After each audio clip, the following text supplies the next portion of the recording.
Assalamualaikum warahmatullahi wabarakatuh. Di sini saya Muhammad Rizal Fatihin, NIM 19103040144 akan menjelaskan tentang hukum diplomatik dan konsuler. Di sini pertama kita akan mempelajari tentang dasar hukum berlakunya hukum diplomatik dan konsuler. Dasar hukum dari hukum diplomatik dan konsuler bisa kita lihat di sini. Yang pertama ada alinea keempat UUD 1945 pasal 19 UUD 45 konversi Wina tentang hubungan diplomatik tahun 1961, Undang-Undang Nomor 1 tahun 1982 tentang pengesahan konvensi Wina tentang hubungan diplomatik pada tahun 1961. Konvensi mengenai misi khusus tahun 1969, kemudian Undang-Undang Nomor 2 tahun 1982, kemudian Undang-Undang Nomor 37 tahun 1999. Kemudian hubungan luar negeri. Apa sih hubungan luar negeri? Hubungan luar negeri adalah setiap kegiatan yang menyangkut aspek regional dan internasional yang dilakukan oleh pemerintah di tingkat pusat, daerah, atau lembaga-lembaga lain. Seperti badan usaha, organisasi politik, ormas, dan warga negara Indonesia itu sendiri. Kemudian politik luar negeri. Politik luar negeri itu kebijakan, sikap, dan langkah pemerintah yang diambil dalam melakukan hubungan dengan negara lain.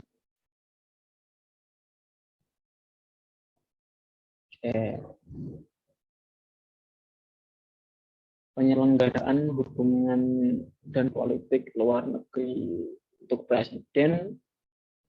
Dasar dari presiden menyelenggarakan hubungan politik luar negeri yakni ada dalam pasal 5 Undang-Undang Nomor 37 tahun 1999.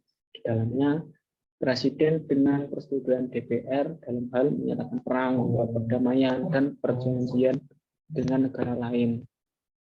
Kemudian Menteri Luar Negeri atas dasar pelimpahan kewenangan oleh presiden. Kemudian pejabat negara, pejabat lain atau orang yang melakukan tugas tertentu atas dasar penunjukan oleh presiden. Kemudian aparatur hubungan luar negeri seperti duta besar dan lain-lain.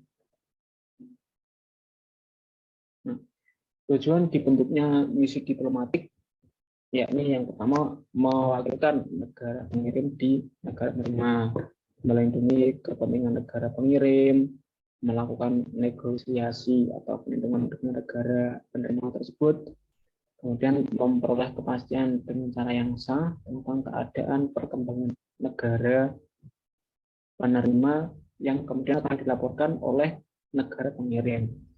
Kemudian mempromosikan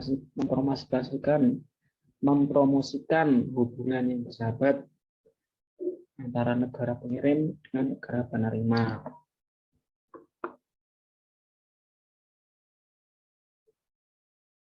Pembukaan hubungan diplomatik. Setiap negara yang merdeka berdaulat mempunyai hak legasi atau right of legation. Legasi itu dibagi menjadi dua, yakni aktif dan pasif. Aktif yaitu untuk mengirimkan perwakilannya kepada negara penerima. Kemudian yang pasif yaitu untuk menerima wakil dari negara lain.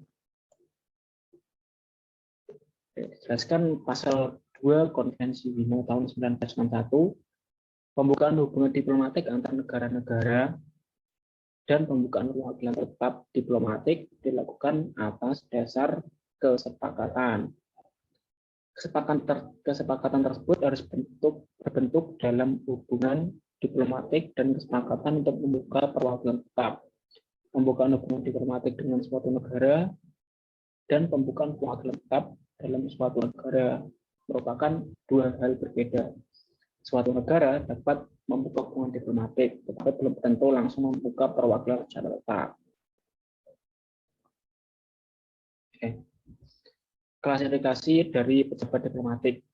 Nah, menurut Konvensi Wina dalam pasal 14 ada 3 klasifikasi pejabat diplomatik. Ini duta besar, kemudian para utusan, kemudian para kuasa usaha. juga pengertiannya dapat dilihat di sini. Yang penunjukan kepala perwakilan. Nah, di pasal 13 ayat 2 tentang Undang-Undang 1945 disebutkan bahwa pengangkatan dubes presiden itu harus mempertimbangkan usulan dari DPR juga.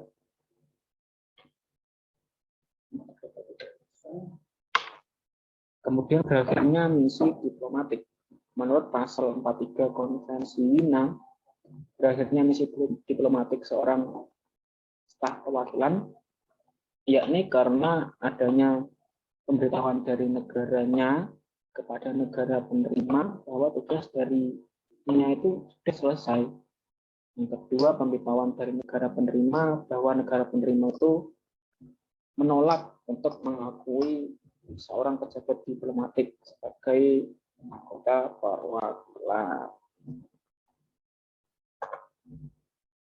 Ya, tugas dari perwakilan diplomatik sendiri dalam pasal 3 Konvensi Wina adalah seperti berikut: mewakili negara pengirim, melindungi kepentingan negara pengirim, melakukan perundingan dengan pemerintah negara penerima, mengolah kepastian dengan semua cara yang sah untuk membagikan informasi kepada negara pengirim, kemudian meningkatkan hubungan persahabatan antara negara pengirim dengan negara penerima.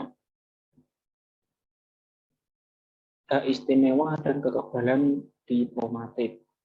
Dalam pasal 20 sampai dengan 38 Konvensi Wina mengenai hubungan diplomatik, kekebalannya ada beberapa, yakni satu, kekebalan pribadi. Kekebalan pribadi pejabat diplomatik itu tidak boleh diganggu, tidak boleh ditangkap dan ditahan. Mereka harus diperlakukan dengan penuh hormat.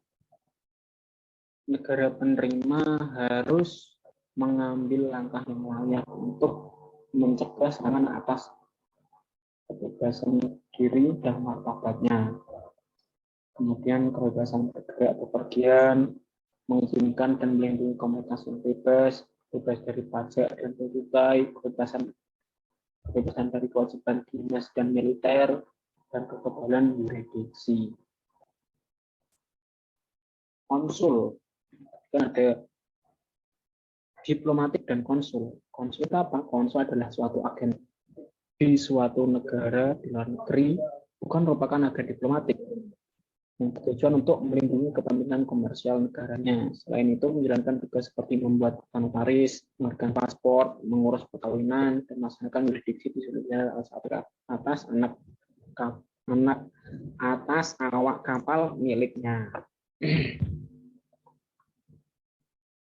Nah, tugas dari konsuler menurut pasal 5 Konvensi Wina akan tugas dari konsul adalah melindungi kepentingan negara pengirim dan kepentingan warga negaranya yang berada di negara penerima.